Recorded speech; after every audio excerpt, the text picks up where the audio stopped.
Hey everybody, welcome to my channel. My name is Chris if you are new, and if you are a return subscriber, thank you so much for stopping by. Again, today's video is about my current summer obsessions. And I know summer has just we're on the early part of summer, but trust me, I know what I'm going to be wearing for the rest of the summer. There is already a theme. The ones I'm going to be loving and reaching for the rest of the summer, I know what they're going to be. They're going to be these salty or beachy vanillas. They're going to be lovely orange blossom fragrances, easy reaches, kind of clean and fresh, and tea-based fragrances. Listen, this is not a complete list. Of course, I'm going to be wearing more fragrances than these 10, but these are the ones that have been in heavy rotation. I'm absolutely loving and will continue to be in heavy rotation for the rest of the summer. I'm going to start off with the biggest surprise because this was not love at first sniff, but it has become an absolute love for me. It is I would call it a beachy, a little bit salty, like summer appropriate vanilla. This is Aqua Allegoria Bosca Forte. Yeah, Forte Bosca Vanilla by Guerlain. So, oh my gosh, this just makes me smile. It has a very heavy vanilla. Vanilla to me is absolutely the most prominent note. There's something very beachy in here. Beachy, almost like oceanic. I think the note is solar note. It is a very summery, sunshiny, happy, sparkly, a little bit oceanic vanilla. So you must like vanilla to like this perfume. And I say you must like vanilla because I took a little decant of this down to Houston and I wore it one day. And my mother, who does not like vanilla, said, I smell your... Well, she didn't say, she said, oh, I smell your perfume. And I said, oh, do you like it? And she said, vanilla. So that was the note she really picked up. And it does. It has a beachy, maybe slightly marine, oceanic quality, a little bit salty. I want to say this has like a eucalyptus in it. I don't pick up on a lot of eucalyptus per se, but this is one that I reached for when I was in Houston. And it was really hot and I was a little bit dressed up.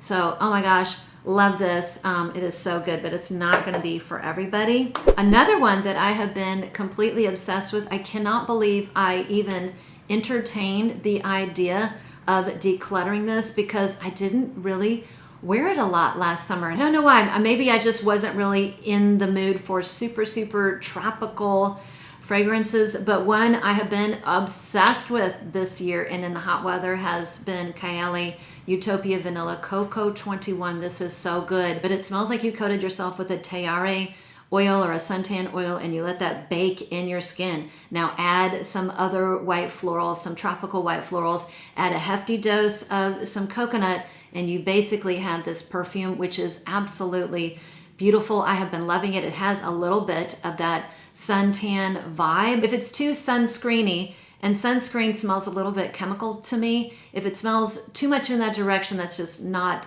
something I want to pull for. It smells more like a subtle, very exotic, luxury suntan oil. Oil that is warmed up and you add some tropical white florals and coconut. I absolutely love it. It's gorgeous and it has terrific lasting power. Another one that is a designer. If you want me to do a best of summer designers, I will go ahead and do that. One of my favorite summer designers has been one I've been talking about forever. It is Alien Goddess, my absolute favorite alien of all time. Me and Alien, we just don't get along because the jasmine has always been too indolic for me. I'm going to spray it even though I know exactly what it smells like.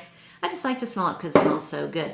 So I call this like a salty, floral, coconutty vanilla. I have a friend at work who does not like vanilla and she loves this perfume because I brought it in. And she actually loved it so much, she was like, after work, she was off to buy a bottle at Ulta. So this is a jasmine forward, white floral forward perfume with some coconut water. So it's not like that creamy, milky coconut. It almost smells like a salty coconut. It's coconut water, so it's not overly thick or sweet. Easy floral, coconutty, tropical fragrance that is easier on the wallet, and you can get these at the discounters, and of course I will link them below. Or you can pick them up at Ulta or Sephora even. Oh my goodness, one perfume that's very special in my collection. Now a couple of these are really on the higher end. This one is probably the most expensive of the bunch. It is called Queening. I got a 5 ml decant, fell absolutely in love with it, knew I wanted a full bottle, and it was sold out. I literally did not realize that it was, I guess, as popular as it is because I love it, but I can see why so many people love it. It is a vanilla, it is a coconutty vanilla, like musky, clean, florally perfume. It is a vanilla coconut perfume, but it is not thick. It's airy, it's fluffy, it's light, it's clean. It has a little bit of freshness going on, so it has cotton flower and is added to fragrances to lend a fluffiness, like a fluffy ball of cotton. It is a light, fluffy, beautiful, soft but persistent vanilla with coconut, a little bit of a green apple freshness, and it has a little bit of an evergreen. I want to say it's cypress, but I know it's an evergreen. And you can smell it more in the beginning, but it goes nicely with that green apple. It fades. So if you hate a cypress note or you hate an evergreen note, it does fade. And this just becomes the prettiest coconutty, fluffy vanilla perfume. It is soft, it is powdery, it is clean. It could absolutely be my signature scent. I have worn this to work and people only smell me. I also go very light on the trigger when I wear fragrances to work. People will smell me when they come really close and they say, oh my gosh, you smell so good. It is absolutely beautiful. Queening is one I'm loving. And I will absolutely wear this for the rest of the year. To me, this is a year-round fragrance, but I think it really shines in the warmer weather. Okay, fragrances that I love in general, but I really love during the hot weather are clean, fresh tea fragrances. I could do a whole video on tea perfumes, and if you want me to do that, let me know in the comments below. But one I've been loving for over a year, I've shown it a million times. Listen, I'm never gonna be that person that talks about fragrances I'm obsessed with and I love, and then I'm gonna declutter them 3 months later. That will never happen. If I say I'm obsessed and I love a perfume, it means I love a perfume, and I'm probably gonna show it over and over and over again. Some people might love that, some people might hate that because I might talk about perfumes that I like in many videos. It is what it is. But anyways, one perfume again, like I have been loving for over a year, and this is my easy reach, one of my easiest reach perfumes. It is Champaca by Ormonde Jayne. I love that house. I have a fairly large collection because I think that she and the house of Ormonde Jayne do fragrances very, very well. Champaca is it's a Champaca green tea to me. And Champaca to me smells a little bit like apricot with a little bit of creaminess. So it is this apricot-y tea with other really delicate white flowers. It has a little bit of bamboo in here. It's not overly bamboo. I mean, it's not like bamboo in your face, but I think it just lends like a freshness, a fresh green quality to this perfume. And it is nice. It goes well with that green tea. And because of all the notes combined, it reminds me of a spa. It kind of smells like a really beautiful tea that you would get at some luxury tropical spa like Bali or something like that. I wear this to work all the time. I wear it out and about. It is one of my easiest reaches. Now listen, if you're looking for a bomb of a perfume, this is not it. One of the reasons why I love it. Listen, bomb perfumes you cannot wear everywhere. You can't wear those where I can't. Well, I could wear them to work, but I might be unpopular with some people. But this one has been so easy. It is an easy reach for me, and all my work friends say us to smell very pretty. They say it's very light, it's not very loud, but you smell very pretty, like a pretty lady. So I've been loving it. Okay, so I'm planning on doing a video dedicated to some of my favorite orange blossom perfumes, and I have about 10. Do I need 10? No, but it is a note that I'm absolutely loving. So I'm absolutely in love with orange blossom. I always have loved orange blossom, but I'm really loving it this year, this spring and summer. And two of the fragrances I have been reaching for the most are right in front of me. I really have three that are at the top of the list. I'm gonna show two today because I've been wearing them the most. One is a perfume that I heard about like over 3 years ago. I heard about this first from one of my very favorite YouTubers, Cherie from the Top Note, before I even started my channel. So this was 3 years ago. She talked about buying this perfume, and it is called Solar Blossom by Mizensar. She talked about this fragrance because she went to Spain, and it was a perfume she picked up in Spain and said it smelled just like Spain. And so it has always been on my radar. I got a 10 ml decant and fell head over heels, knew immediately I wanted a full bottle, and maybe it was in the wintertime, I can't remember. I didn't get a full bottle right away. And then when I went to go buy the full bottle, it was like completely sold out. For the longest time, you could not find it. Now I noticed it was back on So Avant-Garde, and that's where I buy all my Mise en Serre perfumes. But this is so special, and I can see why it has been sold out and so many people love it. This is definitely one of the prettiest orange blossom perfumes I've ever tried.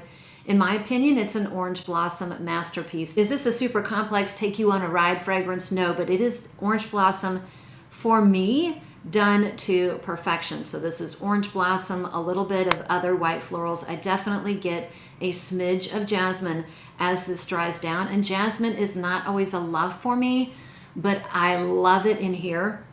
It is sweet, but it is not sweet like Love Don't Be Shy. It doesn't have that heavy, cloying, sticky sweetness, but it has this beautiful, soft, like a vanillic sweetness in here, almost honeyed. But I do not think honey is in here, and I wouldn't say it's a honeyed white flower.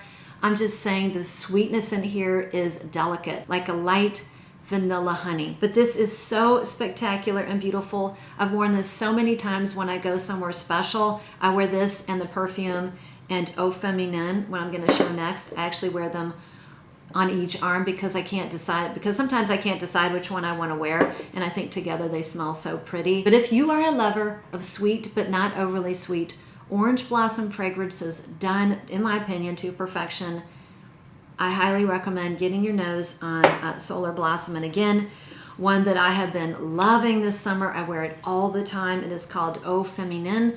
This actually, so it is a beautiful orange blossom fragrance that has neroli. The neroli in here is stronger, and you can detect it right at the beginning. So the beginning with that neroli is just a tad more prominent. Some people might call it harsh. I don't, but it's more noticeable. Yes, it also has petit grain.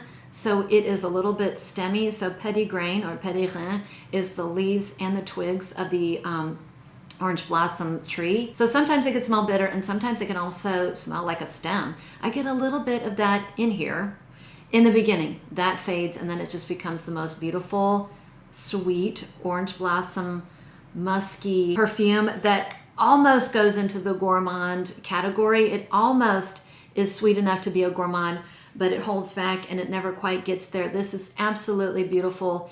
And the longevity isn't, it's not a power. It's not a powerhouse. It wears on the lighter side, which is fine. I really don't want to overwhelm people because florals can be, you know, super polarizing, including orange blossom, but it is so lovely and delicate, but I can still smell it in my little scent bubble, and it lasts around 4 to 6 hours. Okay, I actually have 9. So the next one is, I'm about to do a perfume video called like empties or almost empties and what I repurchase again.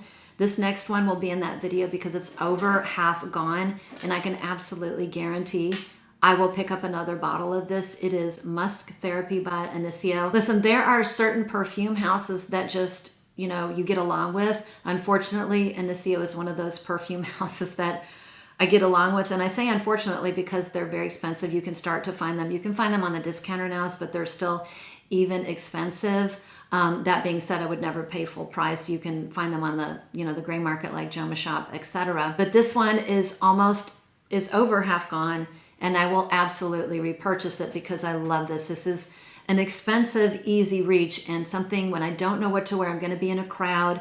I want to smell pretty. I don't want to smell polarizing. I just want to smell nice, enjoy my scent, not offend anybody, and wear something that I think is kind of universally appealing. And for me, it has always been Musk Therapy. I wear this when I go to gatherings, particularly outdoor gatherings when I'm going to be around a bunch of people. This has been my go-to. It is so nice. So of course it's a musk, but it's a clean musk. It's so easy. It's gauzy. It has a heavy orange and black currant. So it's got this beautiful fruits and citruses. It's very, very lovely. There's something called hedione in here, which has like a little floral jasmine-y nuance, but it's kind of one of those, you know, secret ingredients that I think adds to the enjoyment of some of these Initio Parfums. It's got a little bit of sandalwood and a touch of magnolia. It's absolutely beautiful. And, you know, I can tell it is halfway gone. I will repurchase that. And the last one is my nice Easy Reach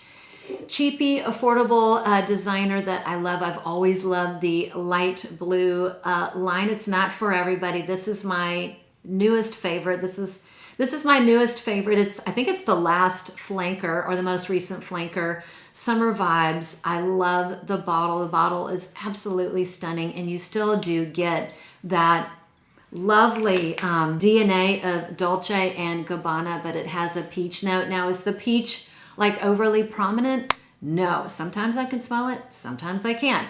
But it's in there, and it's just so easy when I'm dressed casually and I need to go out, usually in the hotter weather, and I want something that I want to smell fresh and clean and light. It's not going to last forever. It would be a good gym scent. I've always thought that the light blue line was like the perfect white t-shirt and jean short combo. It's so, so good, and it's on the discounters, heavily marked down.